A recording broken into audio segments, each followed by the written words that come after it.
Well, it always feels good to get another chance, but it sounds alarming to hear that it's your last chance. Our next speaker believes that this is Europe's last chance. 2018, in his view, will be decisive for the future of the European Union and for a number of reasons. Of course, the economic political impact of Britain's vote to leave the EU is one key factor.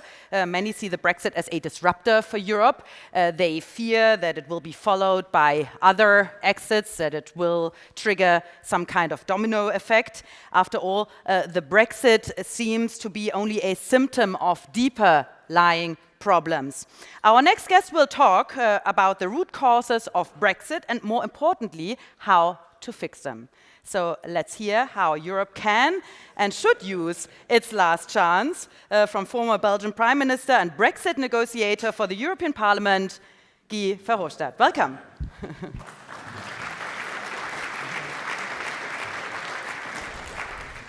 So thank you very much. I have to disappoint you all. I have no slides.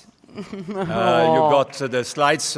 It will be a boring, ordinary political speech about politics, and in fact based, as has been said, on my latest book. So I have no free books either. So sorry, but also no questions to you. But it will be my intervention will be based on the American version of my latest book, Europe Last Chance, that was published more or less a year ago, just after the start of the negotiations. By the way, I liked a lot the previous interventions. It was very... I want to be invited next year again. So that's I find them so impressive. Also, the new products of the company to downsize the downside. That is what I have understand of the. Could you not invent something for politicians like that, so that if for example, we lose the election, and at the same time you help us to. Okay, yeah, you have lost 10%, 10 seats, but okay, you can keep 5. Something like that. Seems to me a product, I can tell you, that should be very popular in political circles. So, first of all, forecast for Europe, for the European Union in the coming year, in 2018 and afterwards. Well, let's be honest, you invite me now in January 2018, you are very lucky, because if you had invited me in January 2017, we were all, and certainly I myself, in a type of a depression at that moment.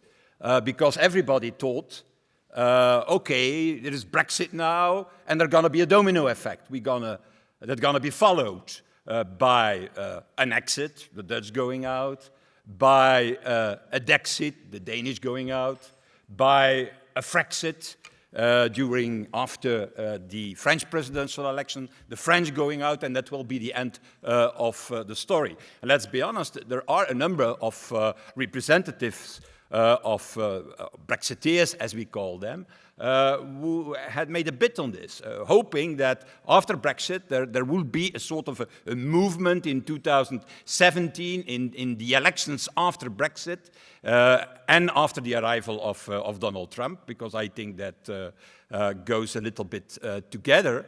And what happened was not a domino effect, it was in fact a reverse domino effect, quite the opposite. What we have seen after Brexit was first elections were nearby here, Austrian presidential elections, a third round. I have never understood why they needed 3 rounds to elect a president. And between the second round and the third round came Brexit, and was a switch of more than 300,000 votes. So Van der Bellen won with a very small margin the second round with 30,000 votes. No, not more than that. It's nothing at all in Austrian politics. And then, because there was a third round, and in the meanwhile, the other candidate well, Hofer said, yeah, maybe we can leave the European Union and the Eurozone. And what happened was that 300,000 votes switched from Hofer to Van der Bellen, to the pro-European candidate. And he won with a margin, a very large margin of 3–4%, nearly 54% against Hofer, while in the previous round it was only 30,000 votes, a switch of 300,000. Then came the next election, that was the Dutch election, the beginning of 2017, and everybody predicted, you're going to see what you're going to see. There's going to be a huge victory of Geert Wilders, of his party, extreme right-wing, racist, anti-European, anti-Euro as a single currency. And what we have seen in this election was quite the opposite. It were the pro-European parties, the two most pro-European parties, the Green Left and D66, who won the elections. And in total, we gained nearly 20 seats in this election, so 5 times more, I should say, than the party of Geert Wilders. And everybody is talking about the Geert Wilders party, but the size of the Geert Wilders party is exactly the same size as the Green Left party there, or as the D66 party, so around 13%, 1/3 of the electorate. So no breakthrough in the Netherlands. And then came the third confirmation of this, the French election, where we got in the second round a convincing victory of Emmanuel Macron, based on a pro-European program. More than that, it was even very risky what he did. Most people thought it was very risky. He said in the campaign that European sovereignty is more important than French sovereignty. I can tell you, normally, when you participate in French elections and you say that, you're disqualified from day one, if you say such a thing. And here happened exactly the opposite. That is that the European project became one of the basic arguments to vote for Emmanuel Macron. And at the end, he got a 2/3, 66% against the 33, something like that victory. And he continued on this, because in the meanwhile, he did his Sorbonne speech on the reform of the European Union. So what we have seen is that, and also we see that in the polls, and people can say, yeah, but in the meanwhile, there were Austrian elections, and in the meanwhile, the AfD in Germany is now there. I'm always saying, yeah, finally they are there, because they exist in every country. In fact, Germany was an exception, that it doesn't got, in fact, a Eurosceptic party, and they have one now of 12–13%, exactly what you see in most of the countries of the European Union. So I don't think that the last German election, in fact, contradict the analysis we make, because we have in the meanwhile also new service, new data, and in this new service and new data, we see that in nearly every country, the approval rate for the European Union is going up again, from 50 in average to 60%. And there are only 3 countries where it is lower for the moment than 50%. And that's not Britain. In Britain, it's now above 50% again. Since the Brexit, I should say, and some are bidding on this to have a second referendum and so on. But, you know, it is Greece, it is Cyprus, and Italy. Is there, if you want to put in your notes risk, politically put Italy as the risk for 2018 and 2019 for the moment, and in different aspects, politically, financially, maybe it's a long list that I have. I am an Italophile, by the way, so it's I can say that easily about that country. So what happened was exactly the opposite. The surveys are showing. Does that mean that people now are again happy with the European Union? No, not at all. They are not happy with the European Union, but they feel after Brexit has created a shock in the public opinion of most countries, saying, yeah, we are also critical towards the European Union, but to leave it, no way. To destroy it, no. The European project is too important to leave it, to destroy it, and to do what, in fact, the British public opinion has done during the referendum. And to say some additional words about the Brexit process, maybe that's important to know. What will happen in 2018 is the second phase of what we call the negotiations on Brexit, that needs to lead to an agreement by October 2018, so it's a short time, short period, only 10 months before us. And in fact, in that period needs to be done three important things. The writing down, the formalization of the withdrawal agreement, based on three elements: the citizens' rights, the Northern Irish issue, the financial settlement. Secondly, an agreement on a transition period, because everybody understands now that it is impossible in 10 months' time to invent a whole new relationship and to negotiate a whole new relationship in detail. So it will be a transition period that is absolutely key. What is a transition period? Transition period is simply the continuation of the acquis communautaire of today, with one exception. That is that Britain will not longer be sitting around the table of the European Council, sitting not longer in the European Parliament with representatives, and will not be represented also in European Court of Justice. So it is a transition means simply the continuation for 1 year, for 2 years, that will be discussed and negotiated of the whole acquis, customs union, internal market, trade policy, you name it.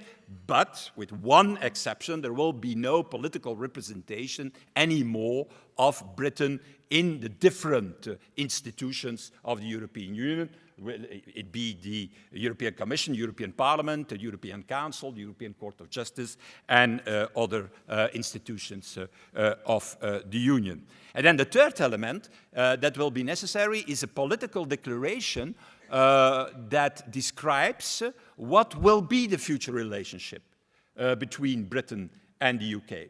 So it is not necessary that every detail is already written down and negotiated, because that's impossible in 10 months to do. But the framework, the philosophy of what that future relationship will be needs to be agreed. All this needs to be done in a framework of 10 months, because in October 2018 we'll start what we call a ratification process. That means that this whole package will go to the parliaments, and especially to the European Parliament, and has to be approved before March 2019.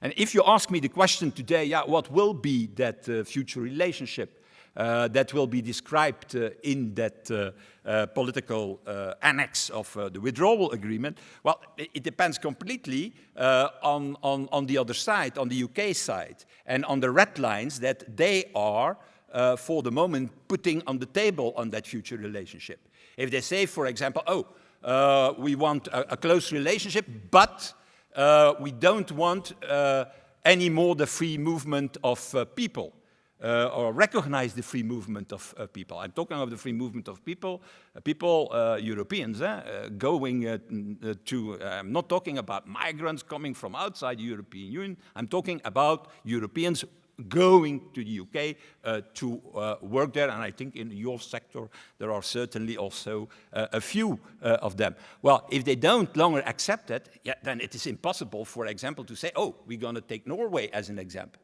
Because Norway, as an example, the European Economic Area is based on the 4 freedoms: freedom of capital, freedom of goods, freedom of services, and freedom of movement for people.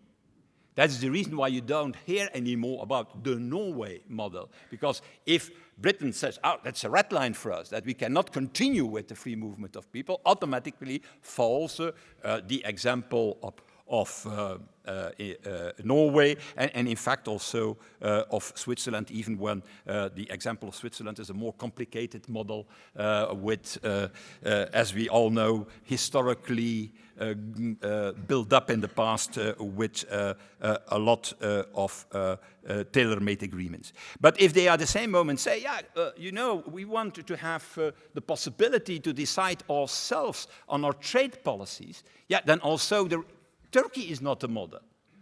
Because if you create a customs union, automatically the trade policy is done by the customs union and is not done by the individual member states of the European Union. And at the end of my intervention, I will come back to this trade policy, because that will be one of the key priorities of the Union in the coming years, to speed up trade policy in the near future. And then, if they say another red line that they have is not only not the freedom of movement of people, we want to have back our competences in trade, as the second red line. Third red line is no ECJ. No European Court of Justice. So Ukraine, that is an association agreement that we have made with Ukraine, cannot also be a model. So what it will be depends completely of how many red lines are put on the table by the British government. And you go so backwards. A membership is a membership. That is not possible. Then you have Norway model. That's not possible because of their red line. Then you fall back to an Ukraine model. That's not possible because they don't want the ECJ anymore involved. Then you fall back to a customs union. Yeah, that's not possible because they want to have back the competence on trade. So yeah, at the end, it will be a bespoke agreement, not only on trade.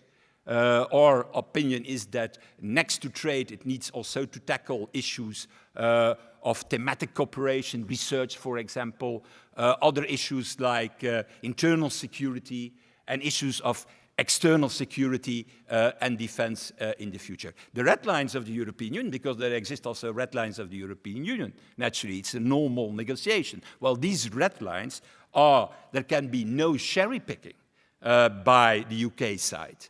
And by a cherry picking, I mean saying, okay, yeah, we accept the European Union for that, but not for this type of services, of this type of free movement, of this type of goods. And the latest version of this cherry picking is what you have maybe seen yesterday, today also in the press.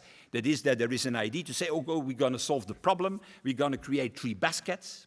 And in these 3 baskets, the first basket is full alignment with the union, the second basket is partial alignment with the union, and the third basket is regulatory divergence, so complete divergence between the union and the UK.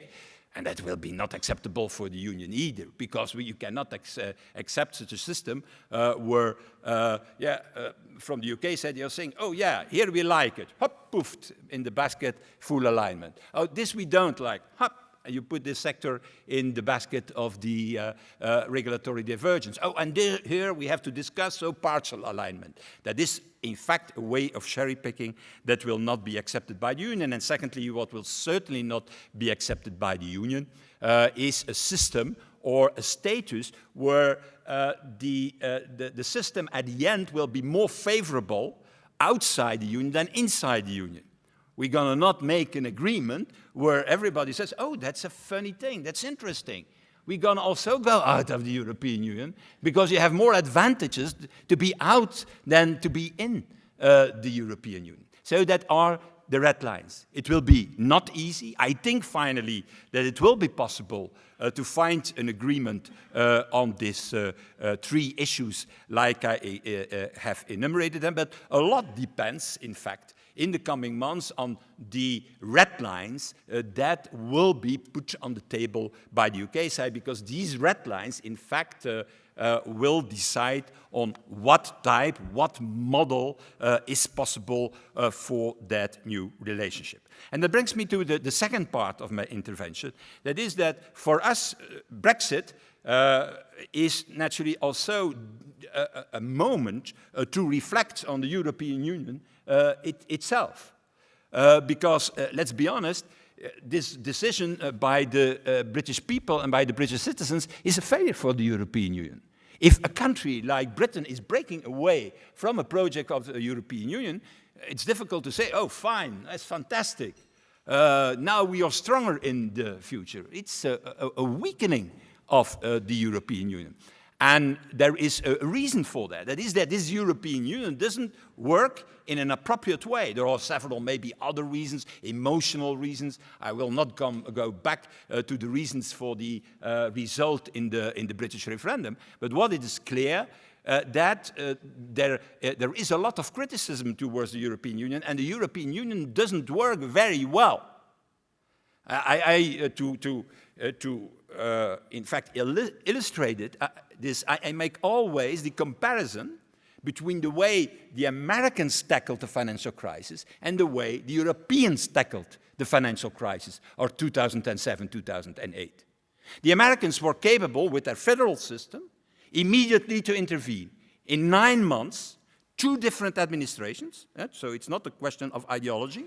It started with the Republican administration, and it continued with a Democratic administration under Obama.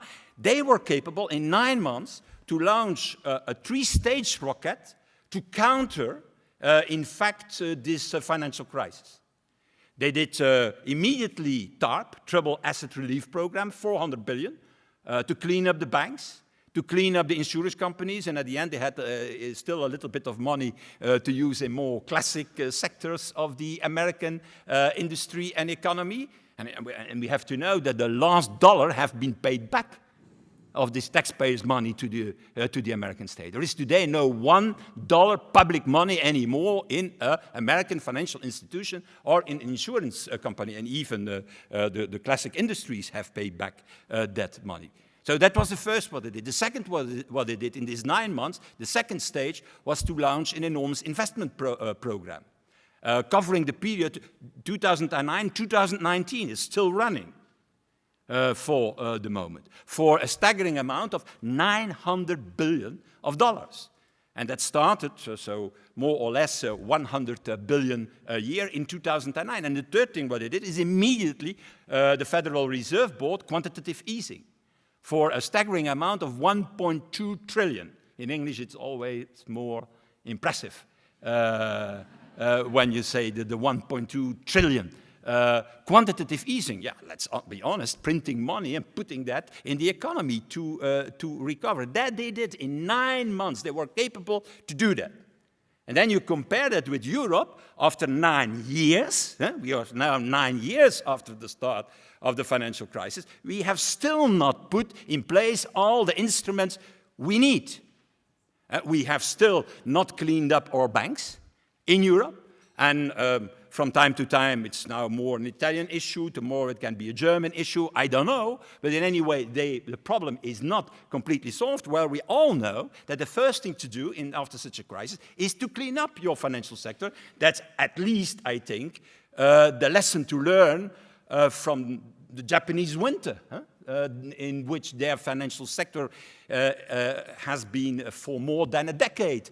Or that's also the lesson we have learned from the Swedish experience, who did immediately, after in the 90s, their financial crisis, a cleanup of their banks, and recovered remarkably, and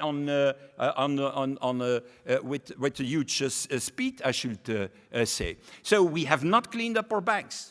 Secondly, our investment program, finally, we launched an investment program in 2011, 2012 for a total amount of 300 billion euros, so more or less 1/3 of the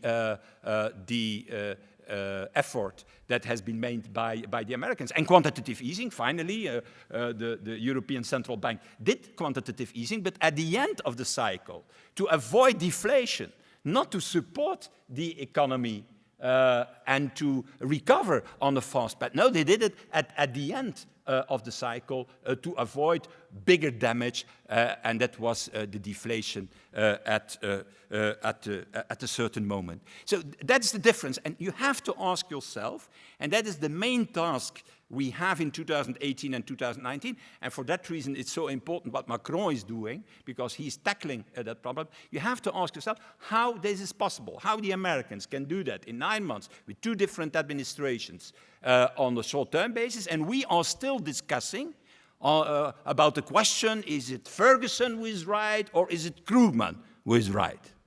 That is a discussion. And then in the meanwhile, and the reason why it cannot work is naturally because we have, in fact, not a union.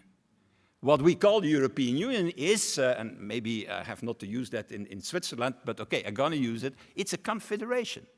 A confederation of nation states, still governed in the main issues by the unanimity rule. With that difference that in Switzerland, that is a confederation, but they have a budget of federal confederation of 15% of their GDP. Well, this fantastic European Union has also a budget of 1% of this European GDP.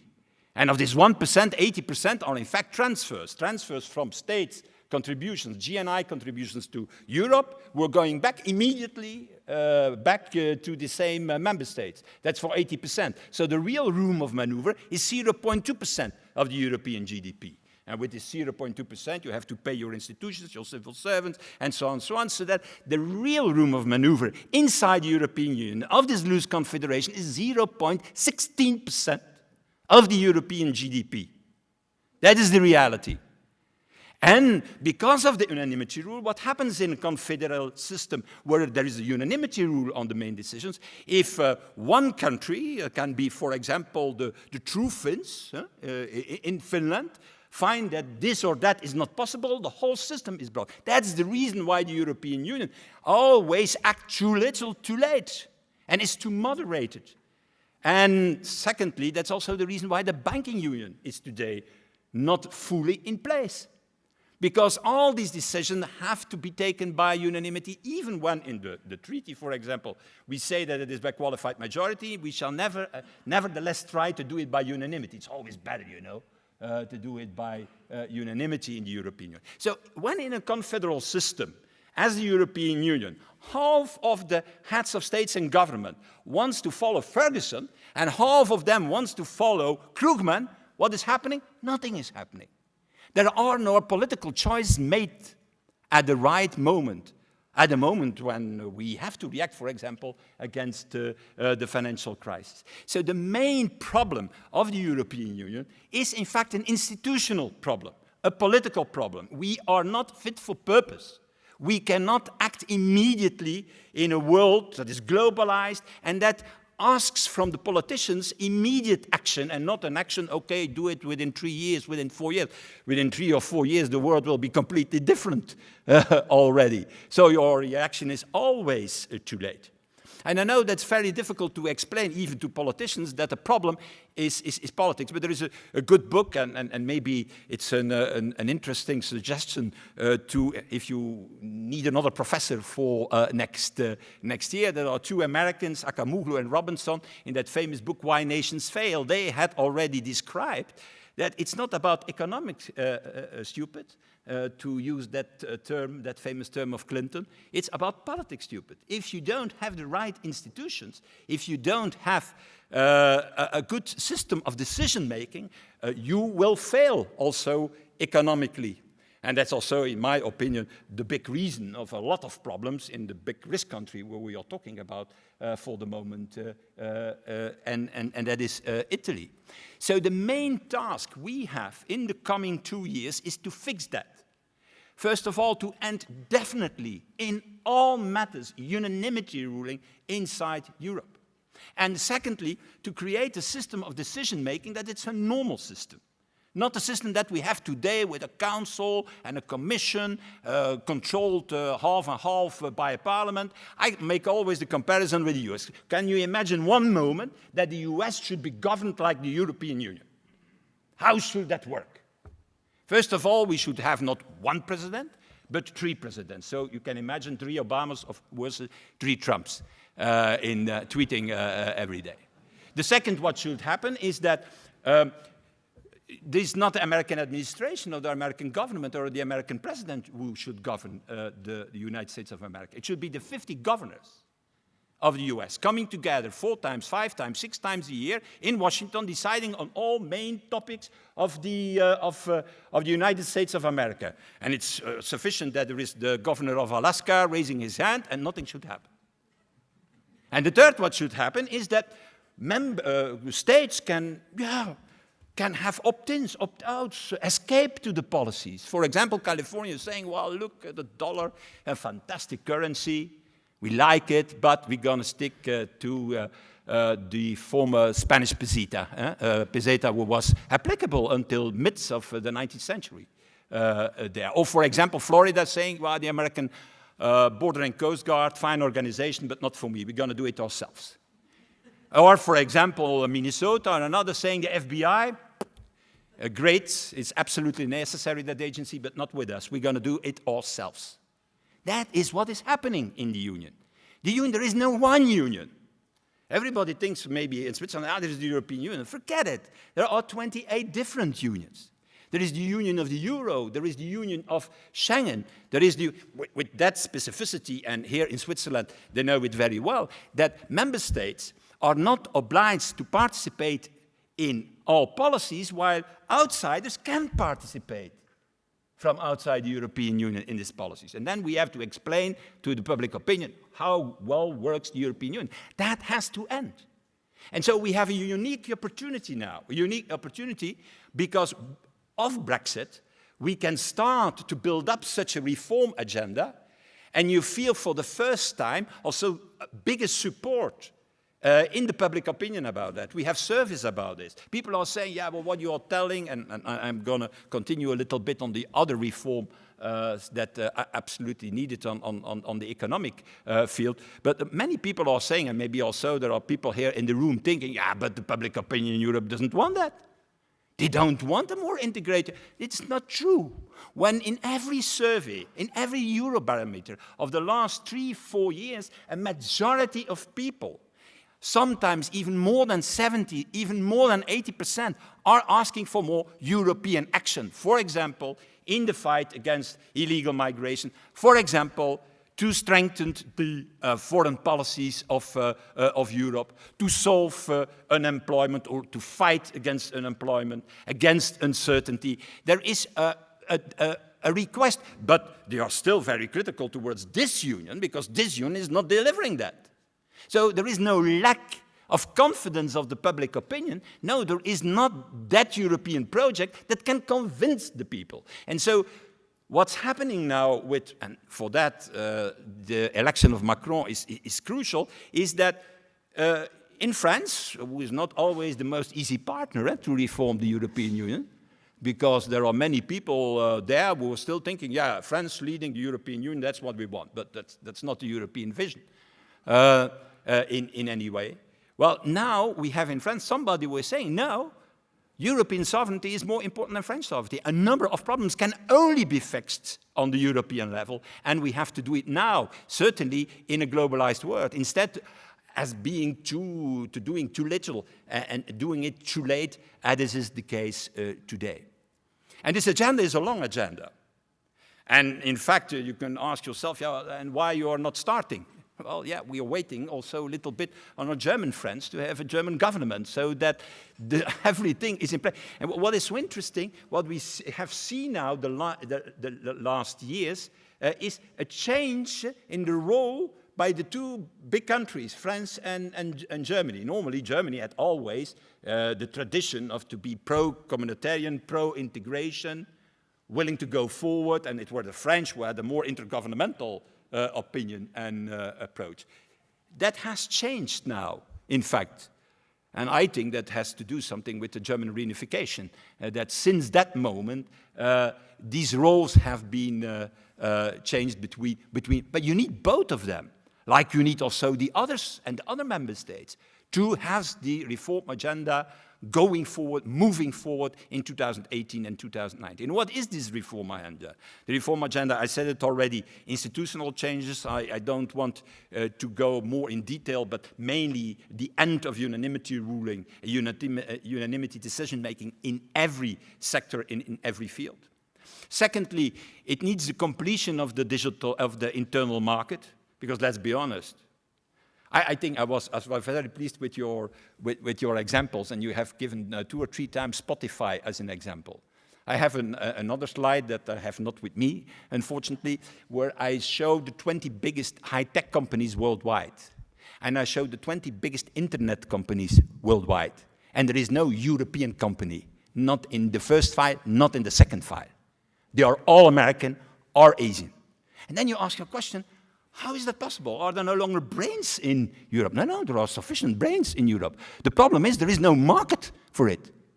The single market, what we call the single market, that's a single market for chocolate, very interesting for Switzerland, like for Belgium, as we know. That's for champagne, that's interesting for the French. For cars, interesting for Germany. But that's 35%. In fact, the sectors of the future are not in the single market. Digital is not in the single market. You have 28 national regulators. If there is here a young guy, a banker who would say, I have to finish, I stopped to be a banker and I want to launch an invention of me, a new app on mobile, and he has found something fantastic. He needs 28 approvals of 28 regulators in Europe. He needs to make agreements with 125 mobile operators in Europe. That's the reason why many people think that Spotify is not is an American firm, because it's a Swedish firm, as we know. But they went to America, to New York, they didn't went to California to roll out their model. And then they came back to the European Union once they were successful at the other side of the Atlantic. And until we don't have one regulator in Europe, until we don't have, in fact, also a merger to 3-4 operators, mobile operators, we will not have a digital market. And we will have difficulties to roll out. And it's not only in digital, the same as the capital market. Let's be honest, the capital market in Europe, what are we talking about? Is there a mortgage market in Europe? There is no mortgage market in Europe. So that means that you can have assets in one country, but you cannot use them in another country to have credit. That's the reality. And a third example is the energy union. And it is thought about energy. Digital, capital, energy. Energy union, that's only on paper. We decided in 2006, that was still with Tony Blair as the leader of the British government, that was in Hampton Court, to have the energy union. But in the meanwhile, this energy grid that you need for that is not there. In the meanwhile, in the treaty, energy policy is still a policy of nation states. There is still not a common, for example, system to buy energy outside the European Union, and that creates enormous tensions inside the European Union, also political tensions. If you look, for example, to the positions of European member states toward Russia, well, you're completely influenced by their energy independence or dependence from Russia. And you will always see that, for example, from Belgium or a Dutch, there will be a tough stance towards Putin, and an Italian will never say something negative about that. Why? Because for more than 85% they are dependent for their energy supply from Russia. So an energy union is absolutely key to do so. So energy is not there, digital is not there, capital is not there, and that means that, in fact, the sectors of the future are not in our internal market for the moment. And that has to be speed up, and it means that you have to create tools on the European level. In America, it's very clear, if you have a new app, you go to FCC, the Federal Commission, and there, now for the moment, a big discussion about net neutrality, as you know, with them. They give you the authorization, and then you make a deal with the 3 big mobile operators in America, and you roll your proposal out, your app out. Impossible in Europe. So that's a second thing. The third thing is the governance of the Eurozone. A governance of the Eurozone is absolutely key. We cannot continue to have only the European Central Bank printing money and solving the problems, because that's the reality for the moment. I'm always saying maybe a state can exist without a currency. That's possible. And there are states that don't have a currency and they use the dollar or they use the euro. But the opposite doesn't exist, in my opinion. That you have a currency without state authority behind it, without a European bank, without a Minister of Finance, without a treasury, without a budget that can absorb symmetrical shocks, asymmetrical shocks, you name it, but in any way a capacity that doesn't exist. So that means that only the European Central Bank who does it, and the European Stability Pact, that regulation that we have, European Stability and Growth Pact, which, in my opinion, the biggest joke of the European Union, for the simple reasons that in the North, they say, yeah, unfortunately we don't apply it, but fortunately it exists. And in the south of Europe, we say, unfortunately it exists, but fortunately we doesn't apply it. That's the consensus about the Stability and Growth Pact for the moment. And if we don't replace it by a system of governance, what is normal for a single currency, we're going to have again accidents in the future. And certainly if the banking union is not fully in place. And I can continue. I could talk about the migration policy, what we need on the European level. How naive is it to have a Schengen area, but not a common management of your outside border. If you have a Schengen area, the outside border of Belgium and of Germany and so on, yeah, that's in Greece and in Italy and in Spain. It's not between, in Lille there, between France and Belgium, or in Aachen between Germany and Belgium. There is not the border. The border has changed, but we have no, in fact, real European border management agency. We have it now a little bit. You know what the budget is? 240 million euro. I compare it always with Homeland Security in America, $60 billion. So how you can then, in an incredible way, say, oh, we are capable, we Europeans, to solve that problem, to manage that problem. And the last example is naturally the European defense community. European defense community, the reality is that people are saying, yeah, it's needed. Donald Trump is now the first to repeat what Obama already said, that is that Europeans need to take more responsibility for their own security. And they are right. But it is not mainly a question of money, of every country needs to spend 2% of his budget. No, that's mainly a question of cooperating and of creating a European defense community as such, because you have to know that the budgets of the 28 member states of the European Union are the second biggest budget of the world on military. 3 times bigger than the military budget of the Russian Federation. 42% of the budget of the American army. 42%, you can say it's only 42%. Yeah, but if that is the input, you have to look to the results. We can only do 10 to 15% of the operations of the American army. So I'm a lawyer. I'm not a mathematician. Nevertheless, I was a minister from budget for quite a long time. I'm always saying to be minister of budget, you don't need to have mathematical skills. You need only to know the word no, and all the rest is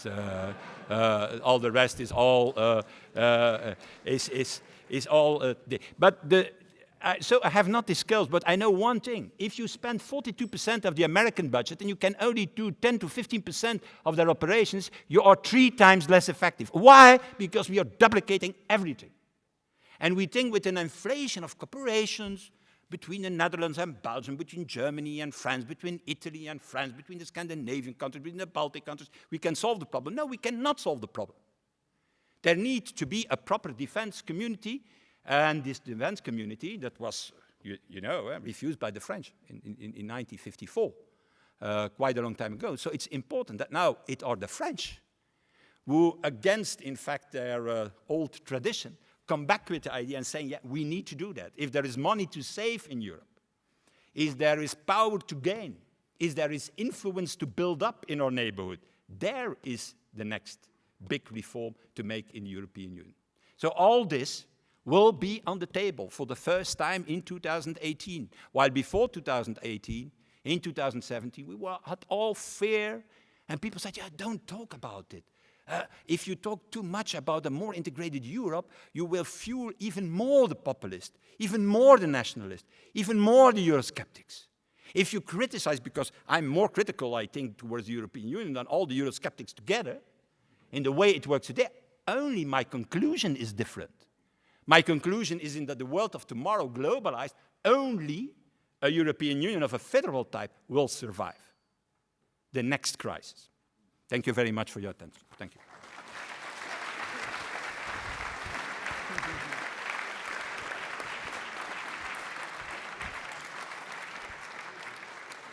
Thank you very much for this enlightening and entertaining speech. I think Switzerland wants to apply immediately for membership now, following your speech.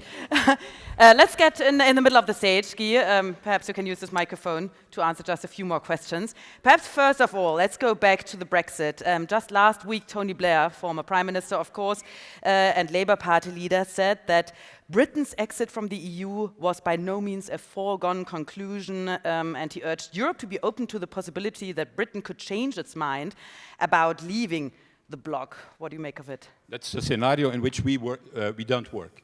And we cannot do that naturally. You cannot have the UK government triggering Article 50, and so that is what we discuss. We are not sitting around the table and say, yeah, maybe in 3 months it can change, in 6 months it can change, next year it can change.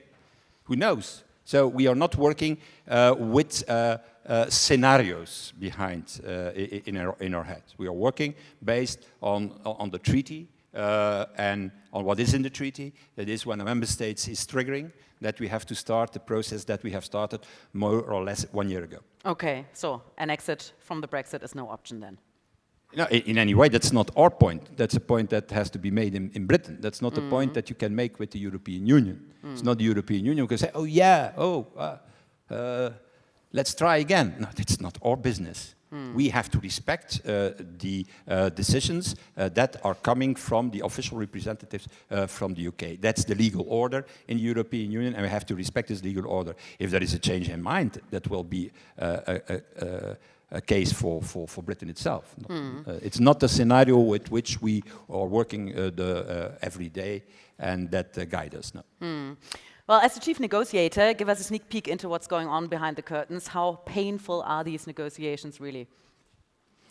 The main point, and I made that already a few times, that remark, is that we have waited so long because there was no clear opinion from our position from the side of the UK. It has taken until September, more or less, before we got the position papers and even on the financial settlement it has taken more time, on these 3 issues for the withdrawal agreement. And that means that is not always easy. So it's not my assumption, but I read in the press every day the battles in the government and in the Conservative Party. So I think that makes it from time to time very difficult. Well, while you see at the European side, for once, a quite unified bloc, I should say, and a common interest. Well, you said, of course, it's a sign that people are not happy with the EU. As we know, there was a time in Europe when the biggest threat to the EU's institutional order really was the politics of the euro after the outbreak of the sovereign debt crisis, i.e. 7 years ago. The single currency became a rod of disillusion, not only for the AfD, for the Syriza in Greece. What's very interesting is that this time seems to have passed. The latest poll from Eurobarometer, which is a series of public opinion polls, as you probably know, conducted by the European Commission, shows popular support is as high as it hasn't been since 2004. 72% of Eurozone citizens are in favor of the single currency. Why do you think that is? Because I think that Brexit has played an enormous role. If you look to a more in-depth analysis, it starts really after the Brexit decision. A lot of citizens have seen what turmoil it has created at the other side of the channel, what problems also it produced. And in my opinion, that doesn't mean that people are less critical about the European Union, but it means that they are saying, fix it, reform it. And that's the reason also for the success of somebody like Macron. That is the reaction of the people. Fortunately, that is the reaction of the people, because many people have many observers predicted the opposite, that there would be other exits, and that is the opposite what we are seeing. But that doesn't mean that we have won the battle, not at all. Because if we are not capable in the coming 2 years to reform it, to have the tools in place and the instruments for the migration crisis, for the defense, and certainly the governance for the Eurozone, I can predict you the return of the nationalists and the populists, and there will be far more than during the last election. So it's like people are saying, okay, I give you a last chance. That's the reason why it's Europe's last chance as the title of the American edition of my book, because in French and in Dutch it was the disease of Europe. So when the Americans said, far too negative, we need something more positive, and that became then Europe's last chance. They found that more positive, and I think it's a reality. It is a chance, because it's not true that institutions like the Union of whatever democracy is eternal. That doesn't exist. It's something that is eternal. Certainly not in politics. So that can disappear. by mismanagement, by bad institutions, by bad politicians. So if we want to secure the European project, it's possible. We don't, because the book is mainly also about the first attempt in 1952, 53, 54 to have a European constitution. Everybody is talking, yeah, but these ideas are new. No, in fact, the European project started with the project that I explained here today. And it is because of that accident in the French National Assembly, where Pierre Mendès France was prime minister, and it was a project of his predecessor. He didn't launch a confidence vote, that there was a small majority against this whole constitution and this defense community in 54 in France. And then we came back completely depressed. Our founding fathers came together. That was in Syracuse in 55, then later on in Brussels, and that became the Treaty of Rome in 57. The Treaty of Rome is not the big, fantastic project of the European Union. It was a fallback position to start at least with a customs union, because it's mainly that, the Treaty of Rome, a customs union. Because we failed to do the political project that the founding fathers had in mind. And so what is so interesting is that I think that we're going to see in the coming years a new generation of politicians in almost every country. Macron is an example. Maybe you follow Albert Rivera in Spain. That's the leader of the Ciudadanos movement. That are very pro-European. So they are not following the public opinion. They go against, from time to time, the public opinion and showing a vision of the future of the European Union. Because people are, I want to say something on the public opinion. People say, yeah, public opinion is not in favor of that. Well, the role of politicians is not to follow the public opinion, it's to give a vision and to lead the public opinion. It's not like that people wake up in the morning and say, oh, I have an idea, I want more Europe. It's not like that that it works. You need for that leadership. And if you have leadership in politics, you can create the basis to do that. And for the first time, since I think a lot of years, since 20, 25 years, maybe such a new generation is there. New generation comes back to the instruments used also by somebody like Delors. Delors did it. Because it's not the first euro crisis that we have, or the first European crisis. You remember the 80s, the period of stagflation, the period of Eurosclerosis was the name at that moment. Now it's Euroscepticism, that was Eurosclerosis. And then came a new commission president, the leader of the commission, that was Jacques Delors, and he launched the idea 1992. I see the billboards still in the streets. And that was the single market. And the only problem was that they give him only 35% of the single market. And because he wants everything open. And that the member states said, yeah, but not capital. That's too important. And not digital and telecom, because that's for our pocket, for our Minister of Finances, when we can sell the frequencies. Not the energy, because that's national sovereignty and national interest. But the philosophy behind what Delors did, that needs to come back. Somebody who is saying, and it worked fantastically, because also small and medium companies in 89, in 1991 started to invest. We got at that moment, again, 3%, 3.5% of economic growth. We are now saying, well, it's not bad. We have nearly 2%. I did low studies, but I got also a little bit of economy, not too much. And they told us always that real economic growth is above 2%. So we can come back to this if we have the courage to do the reforms that are needed. Let's talk more about growth, also given we are surrounded by investors and people for the financial industry.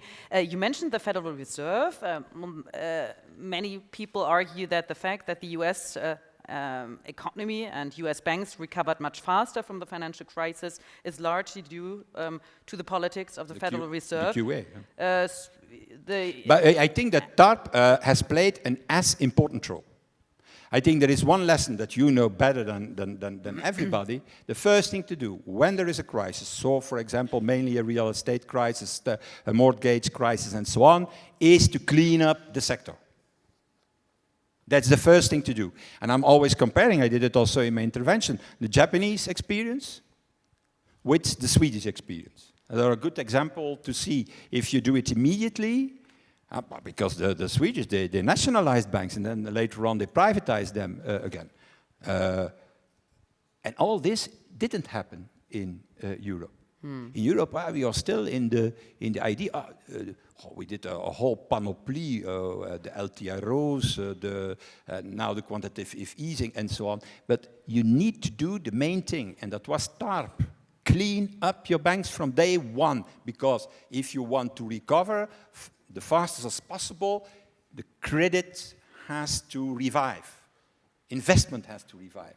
And that can only with a sound banking sector. So the ECB did too little too late in your view? No, not the ECB too late. They did what they can, because I can tell you that Mr. Draghi is even more frustrated than I am with the lack of courage for years now of the European leaders to tackle the governance of the Eurozone. The ideas of Mr. Draghi about the future of the Eurozone are exactly that. A Euro budget, a Minister of Finance, a Treasury, and you name it. And we need to do that. So I hope, once the German government in place, that and it will be one of the hot topics in the negotiations between Mr. Schulz and Mrs. Merkel in the coming weeks and the coming months. Well, we just heard a couple of hours ago that Germany grew 2.2% in 2017, the most in 6 years. And the study that I mentioned earlier, the Eurobarometer, also found that Europeans now have the best perception of their national economy since the financial crisis hit in 2007. So are they perhaps mistaken? Is no, they are not. No, we are we are in a positive moment, but that will be followed, like any economic cycle, by a downturn, as we all know. And we need to be ready for that moment. We need not to be ready now for to have we 2.2 in Germany, and in top of that, I repeat, there is an enormous difference in Europe. In the northern of Europe, okay, it swings, but in the south of Europe, maybe we can do the next conference next year in Italy, and then you're going to see that the mood is completely different there than the mood that you described with the 2.2% growth in Germany.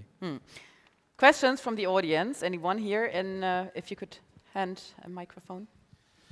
Mr. Verhofstadt, I actually agree with most of the things you say, but the fundamental question, in my opinion, is like, what's the chance of, or the likelihood of success before the fundamental confusion within the EU is solved, so that basically mixing social economic aspirations with political ones. With that I mean sort of the widening of the union to become the sort of loose alliance of 28 countries versus deepening the union.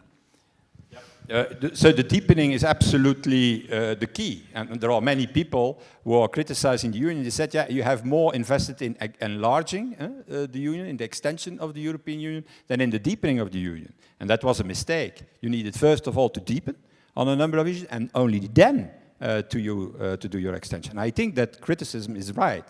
But on the other hand, I was there when we have taken the decision as Prime Minister, when all these countries joined the European Union. What we needed to do, or moral obligation, was to put them the fastest as possible in the Union. They were liberated themselves from the Soviet Union. They came into Western European democracy. There was no option to tell them, okay, wait another 10 years, or wait another 20 years. On top of that, the problems are not coming from a lot of the countries. I'm talking now about economy, I'm not talking about values, because we could say other things on values, certainly when we talk about Poland and Hungary. But the problem came not from there. The problem came from a bad architecture of the governance of the Eurozone. You know, that's typical for Europe, and we have to stop that. Europeans are fantastic, and the leaders in Europe. They say, we have a great idea, Schengen. And they start with Schengen, and then afterwards they say, oh, shit, we don't have a border management. And then they start with the euro, and after a time they say, oh, we missed something. While, for example, before the dollar was introduced, in the beginning of the 19th century, first we got all the reforms of Hamilton. Hamilton created treasury certificates. Hamilton created an American treasury. Hamilton created a budget for the federation, that moment of 13. It was a real federation because the real Constitution of America was made in Philadelphia in 1785, and not before in 1776. Because there, before, they were a loose confederation based on unanimity, exactly what we are for the moment. And they changed it in Philadelphia. And then came all the Hamilton reforms. Jefferson was mainly against, and they did a deal. They said, okay, you can have the capital, that became Washington, because he was from Virginia, and Hamilton got his treasury certificates. So I'm always joking, maybe that's the solution also in Europe. We make from Berlin the capital, and we do Eurobonds. Maybe that's the solution. That's a little bit what happened in America. So we have to stop such an approach, thinking, oh, we start with something, with a bold policy, and the rest will follow. And that's not true in the world of today. You need to have your instruments, your tools in place before you launch the policies that people are asking for. And certainly on migration, I'm very anxious. So if you don't have in place a real European asylum system, a European economic migration system, a European border management, the tensions in the public opinion about these issues will only rise.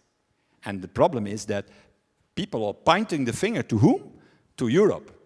Because Europe say, yeah, we're going to solve it. But they have not the tools, not even the money to do so. So that has to change. And I think there is a new generation of leaders, with Macron certainly as the most famous example, who understands this and who has the guts and the courage to do it. Mm. Any more questions from the audience? Yeah, in the back. Yes, thank you for a very insightful presentation. My question to you is that as citizens, it's easy for us to sit around and criticize and look for the negative, and you have some very inspirational visions. But perhaps we also forget what the alternative is. And maybe briefly, without opening too big a can of worms, could you talk about what happens if Europe fails? Well, I think that a return of nationalism is the worst thing what can happen. We experienced it already in the past. Nobody has invented nationalism. It are the Europeans who invented nationalism in the 19th century and in the beginning of the 20th century. And we have all seen what happened. And these ghosts of the past are not gone. Take, for example, a country like Hungary, who is still claiming territory in the south of Slovakia and in the north of Romania, who is issuing passports to Slovakian citizens from Hungarian origin. Why? Because the south of Slovakia, now the capital of the south of Slovakia is Košice, but in the past it was Kassa, and Kassa is a Hungarian name. And the most famous writer, Sándor Márai, Hungarian writer, is from Kassa, from Slovakia, not from Hungary. Well, such things can revive very fast. Can you imagine that there are two political leaders today, Orban and Poland, who are openly saying that, well, we are Democrats, but we want to create an illiberal state. An illiberal state, that means a state that applies so-called democracy, but that is not governed by the rule of law, because the rule of law is just a limit on the power of the majority in a democracy. That's the European model. And we are saying, no. Whatever the majority decides has to be implemented. What is destroying the rule of law? What is destroying the check of balances? So these ghosts of the past can come back. It's not true that, oh, we have learned our lesson. We have learned our lesson. I think that mankind never learns his lessons. I was a rapporteur for the Belgian parliament on the genocide in Rwanda. The genocide in Rwanda happened in 1994. 800,000 people were killed in 2 months, and the most genocide. And that 50 years, after the Shoah, we learned our lesson. No, so it's a battle that we have to continue.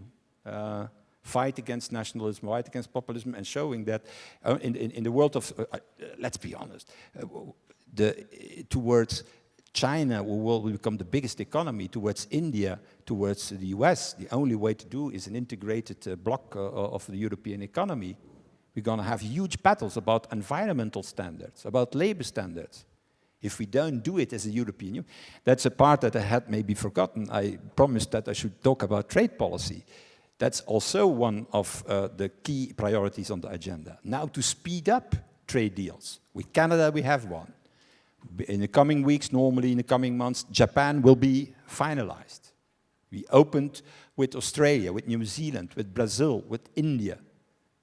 So that's the way forward. And not to say, I want to have back my competence on trade, because that is one of the underlying motivations for the Brexit that we are discussing for the moment. Well, and I think with people like you in the European Parliament, we can be hopeful that things can indeed change. It's Thank been you. a pleasure and an honor. Thank Guy you. Verhofstadt. Thank you. Thank you very much.